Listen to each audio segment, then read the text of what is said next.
ಎಲ್ರಿಗೂ ನಮಸ್ಕಾರ. Welcome back to CST channel. ಇವತ್ತು ನಾನು ಟೊಮೊಟೊ ಚಟ್ನಿ ಮಾಡ್ತಾಯಿದ್ದೀನಿ. ಇದು ರೊಟ್ಟಿ, ದೋಸೆ, ಚಪಾತಿಗೆ ಎಲ್ಲದಕ್ಕೂ ಕಾಂಬಿನೇಷನ್ ಆಗುತ್ತೆ.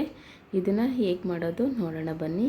ಇದಕ್ಕೆ ಬೇಕಾದ ಸಾಮಗ್ರಿಗಳು: ಕೊತ್ತಂಬರಿ ಸೊಪ್ಪು, ಈರುಳ್ಳಿ, ಬೆಳ್ಳುಳ್ಳಿ, ಹಸಿಮೆಣಸಿಕಾಯಿ, ಟೊಮೊಟೊ 1/4 kg, ಇಲ್ಲಾಂದರೆ ಒಣಮೆಣ್ಸಿಕಾಯಿ ಯೂಸ್ ಮಾಡ್ಕೋಬೋದು, ಕಡಲೆಬೀಜ, ಜೀರಿಗೆ, ಕಡಲೆಬೇಳೆ, ಸಾಸಿವೆ, ಅರಿಶಿನ ಪುಡಿ, ಸ್ವಲ್ಪ ಕೊತ್ತಂಬರಿ ಸೊಪ್ಪಿನ ಪುಡಿ ಬೇಕು.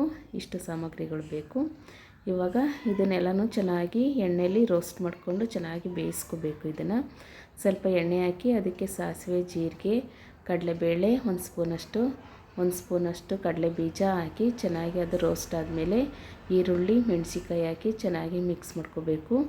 ಇದನ್ನು ಮಿಕ್ಸ್ ಮಾಡ್ಕೊಂಡ ನಂತರ ಇದಕ್ಕೆ ಸ್ವಲ್ಪ ಬೆಳ್ಳುಳ್ಳಿ ಹಾಕಿ ಚೆನ್ನಾಗಿ ಬೇಯಿಸ್ಕೊಂಡು ಕೊತ್ತಂಬರಿ ಸೊಪ್ಪಿನ ಪುಡಿ ಹಾಕಿ ಚೆನ್ನಾಗಿ ಮಿಕ್ಸ್ ಮಾಡ್ಕೋಬೇಕು. ಈ ರೀತಿ ಎಲ್ಲ ಮಿಕ್ಸ್ ಆದ ನಂತರ ಇಲ್ಲಿ ಒಂದು 1/4 kg ಟೊಮೊಟೊ ತಗೊಂಡಿರೋದು, ಇದನ್ನು ಹಾಕಿ ಚೆನ್ನಾಗಿ ಮಿಕ್ಸ್ ಮಾಡಿಕೊಂಡು ಅದಕ್ಕೆ ಸ್ವಲ್ಪ ಉಪ್ಪು ಹಾಕೋದ್ರಿಂದ ಅದು ಬೇಗ ಬೇಯುತ್ತೆ.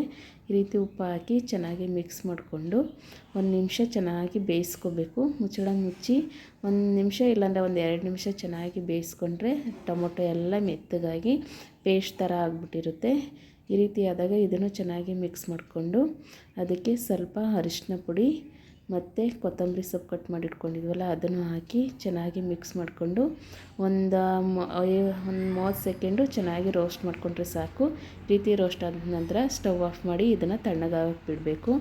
ತಣ್ಣಗಾದಮೇಲೆ ಇದನ್ನು ಮಿಕ್ಸಿ ಜಾರಿಗೆ ಹಾಕ್ಕೊಂಡು ರುಬ್ಕೋಬೇಕು. ಇದನ್ನು ರುಬ್ಕೊಂಡ್ರೆ ಸಾಕು, ಚೆನ್ನಾಗಿ ಪೇಸ್ಟ್ ಥರ ಆಗಿರುತ್ತೆ. ಅದಕ್ಕೆ ಸ್ವಲ್ಪ ಒಗ್ಗರಣೆ ಮಾಡ್ಕೊಳ್ಳೋಣ. ಇದಕ್ಕೆ ಸಾಸಿವೆ, ಜೀರಿಗೆ, ಇಂಗು, ಒಣಮೆಣ್ಸಿನ್ಕಾಯಿ ಹಾಕಿ ಒಗ್ಗರಣೆ ಮಾಡಿಕೊಂಡು ಈ ರುಬ್ಕೊಂಡಿರೋ ಮಿಶ್ರಣಕ್ಕೆ ಒಗ್ಗರಣೆ ಸೇರಿಸಿದರೆ ರುಚಿಯಾದ ಟೊಮೊಟೊ ಚಟ್ನಿ ರೆಡಿಯಾಗುತ್ತೆ. ಇದು ತುಂಬ ಚೆನ್ನಾಗಿರುತ್ತೆ ರೊಟ್ಟಿಗೆ, ದೋಸೆಗೆ ಎಲ್ಲದಕ್ಕೂ. ನೀವು ಟ್ರೈ ಮಾಡಿ. ಈ ವಿಡಿಯೋ ನಿಮಗೆ ಇಷ್ಟ ಆದರೆ ಲೈಕ್ ಮಾಡಿ, ಶೇರ್ ಮಾಡಿ, ಸಬ್ಸ್ಕ್ರೈಬ್ ಮಾಡಿ. ನಮಸ್ಕಾರ.